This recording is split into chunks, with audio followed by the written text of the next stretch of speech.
এবার পাকিস্তানের কাছে হারল বাংলাদেশ দল।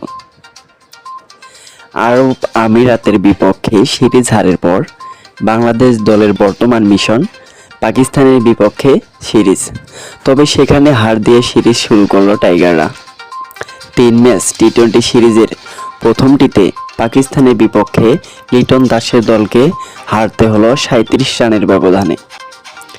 পাকিস্তানের দেওয়া 202 রানের লক্ষ্যে ব্যাট করতে নেমে বাংলাদেশ দল সংগ্রহ করে মোট 168 রান। পাক পেসার হাসান আলীর বোলিং তোপে 20 ওভারের আগেই গুটিয়ে যায় টাইগাররা।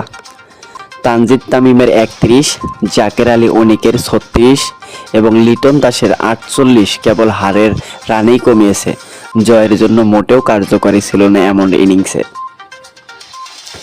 এদিন বড় রানের লক্ষ্যে ব্যাট করতে নেমে ব্যর্থ ছিলেন ওপেনার পারভেজ ইমন।